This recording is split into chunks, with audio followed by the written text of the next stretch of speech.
Hey everybody, thanks for stopping by today and checking out today's video because you know what we've got going on in this little screen right here. We've got some fresh ideas on an old actually it's not that old of a fragrance. It is the new release 5 months ago.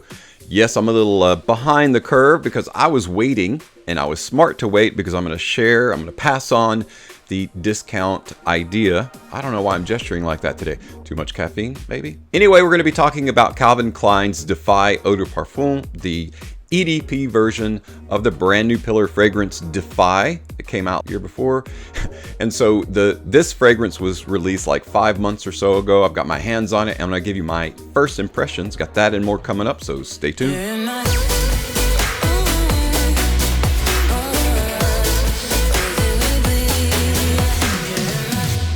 Welcome back everyone, and again, thanks for taking the time out to check out today's video. I think you'll be informed and enjoy it because it's my kind of first take on Defy EDP, the Eau De Parfum version, the relatively new pillar fragrance that Calvin Klein created. Now, Calvin Klein is a brand that kind of caters more to the youthful audience. In their fragrances, they try to create this middle distance between those that are a little bit older and have more experience, and those who are just kind of starting their whole fragrance awakening, we'll call it. I'm trying to stay away from that term journey, since someone on the GentSense forum began making fun of it. Serapio Silva, talking about you. Anyway, no, there's nothing wrong with your fragrance journey. I'm just making a joke there. But yes, this is a fragrance that is really great for those who are getting started and those who are relatively young and they want something that's going to be modern and yet they can call their own, kind of a signature scent style. But it is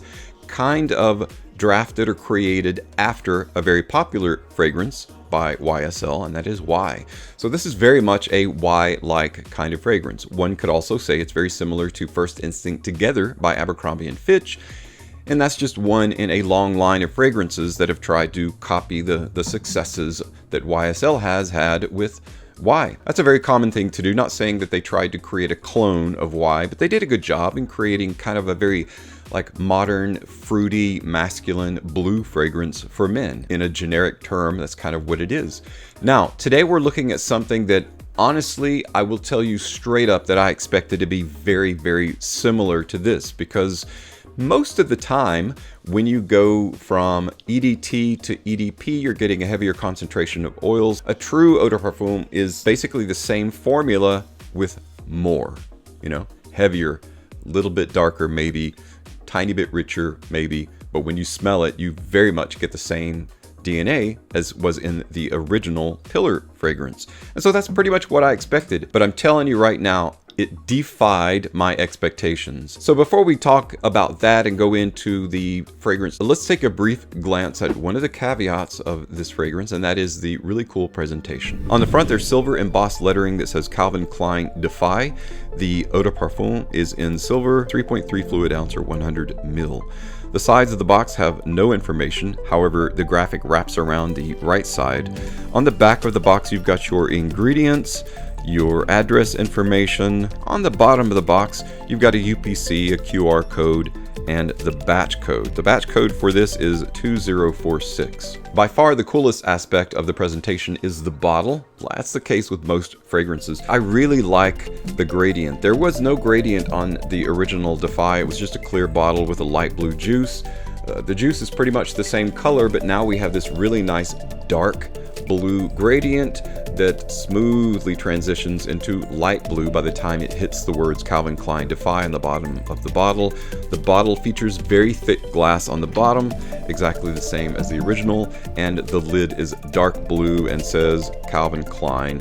One could even say navy blue and says Calvin Klein on the top, and that's exactly the same as the original. What I like about this too is the atomizer is for beefy hands, for guys with big beefy fingers, sausage fingers like I have. It's huge and very easy to depress. It's in silver and it shoots out an abundant amount of juice on each spray. I very much like the Euro style curve on the left hand side of the bottle, and on the right hand, starkly contrasting that, is the square cut style. Interestingly enough, you may not have noticed, on the opposite end of that Euro curve there is another Euro curve at the top.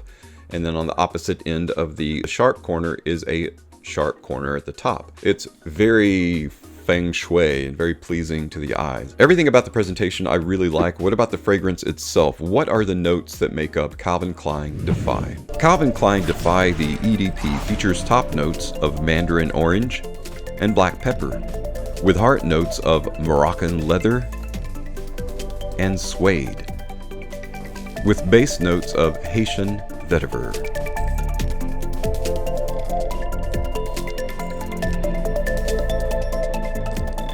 Now, you're going to immediately notice the difference in the published notes, but I have no doubt that similar to the EDT, there's also amber, musk, clary sage, and lavender that was in the heart and the base of the EDT. Why wouldn't there be? So while it seems like it may be a true Eau De Parfum, it is not. And I'm really happy to see that Calvin Klein took kind of a risk in going a different direction, because this, while it smells obviously like a flanker of the original Defy, it's doing something different. And what it's doing differently is focusing primarily on that Moroccan leather and suede. Leather as a fragrant note stands on its own, and entire lines are created after leather. If I can kind of compare, like I did earlier, a lot of people compare the original Defy with Y, and so if I can take that comparison even further, if Defy is similar to the OG Y, then Defy EDP is similar to Y Le Parfum, because this is probably the most drastically different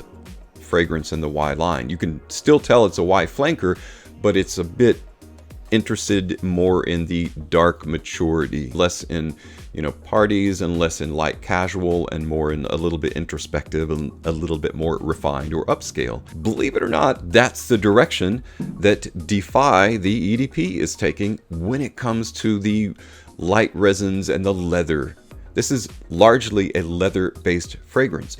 Now, immediately out of the atomizer, you get a little bit of that fruit, you get a little bit of that blue, and the idea of the original Defy is automatically there once it starts drying down, but it doesn't take very much time, usually within 15 minutes of it being sprayed onto you, and I'm just going to spray it on my skin right now because I don't have anything on. Immediately you get hit with this sense of going in the direction of a kind of fine leather. Even though its primary focus is on that Moroccan leather and that suede, it's a very light kind of leather. It's more of like a combination of there's like a spicy, peppery thing going on in the background, but also that leather is ever present. Definitely has the earmarks of a signature scent. They ride that fine line between being refined kind of leather and then a casual, laid back kind of leather aroma. And so that's why I think that this has defied expectation, because I certainly wasn't expecting that. I certainly wasn't expecting a leather forward fragrance. I would say sort of that it's a linear fragrance, but when you first spray this on, you get just a bit of the mandarin orange, that black pepper. The orange goes away, the fruit kind of goes away, and what you're left with is this very lightly spicy, peppery kind of leather and suede note and accord that lasts, and it doesn't really change much from there. You get this relatively elegant or posh form of dryness that is a continuance of that kind of leather suede combination, but it maintains that kind of textile embodiment of a casual, very well-worn leather fragrance. To answer my thumbnail, is this a leather beast? Absolutely. And it's a surprising release from Calvin Klein, because they don't often release bangers. It's just not their thing. But they've really hit it out of the park, I feel like, with Defy, the EDP. It's not what I would call an intoxicating fragrance in the way that Y is kind of intoxicating, and that Y kind of grabs you by your senses and carries you through the different variances of the scent profile. It's not anything like that. So it's a relatively linear, once you get past that mandarin orange and pepper open, that light fruity peppery open, and then pretty much you're in the territory of these hallowed halls of suede and leather. That's where it stays. So it's pretty much straightforward, pretty much a linear fragrance, but that's not a bad thing. That's a good thing, especially when you're wanting a signature scent, right?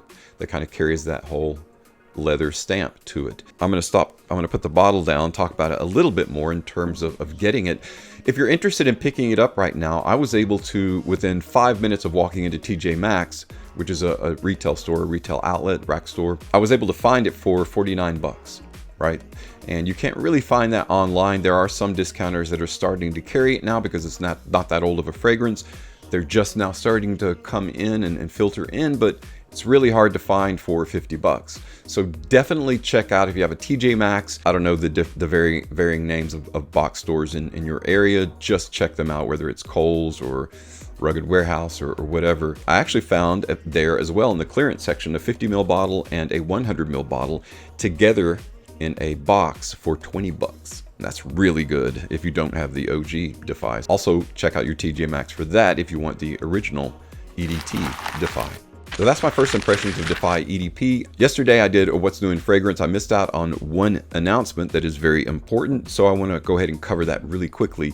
And that is the release of a new Y flanker. And why not bring it up since I've been talking about Y and the YSL and the Y line in comparison with Defy. Yves Saint Laurent has announced that they're going to be releasing, hopefully Q1 of this year, the first 3 months of the year, Y Eau De Parfum Intense, an intense version of Y, the EDP. This is Y EDP. I, for one, am excited about a new more intense version. It may seem a little bit confusing to some because there is Y Live Intense, right? But Y Live is a different fragrance. Although it smells very similar, it's a derivation of the Y DNA. So Y Eau De Parfum is largely the most popular of the Y line, even owing to the release of Le Parfum. It's still the most popular. Y says the Eau De Parfum Intense expresses the intoxicating moment when creative energy is released. Wow, that's so cool. I just created a fragrance, man. The YSL cologne impresses with its masculine scent. Fresh lavender from Provence and the woody note of patchouli from Bali ensure an intensely sensual fragrance experience. And then it talks about heart note of lavender and geranium, and the base cedar wood and patchouli give the intense fragrance a woody note. Juniper berries in the top note complete the combination of cool and sensual. So it's going to have bergamot, ginger, juniper, followed by lavender, sage, geranium, and then vetiver, patchouli, and cedarwood. So it's just kind of a well-rounded, typical, men's fragrance formula, but they've got that signature Y stamp on it with more of an intense production of the oils there. So I'm really happy to announce a new Y flanker, Y Eau De Parfum Intense.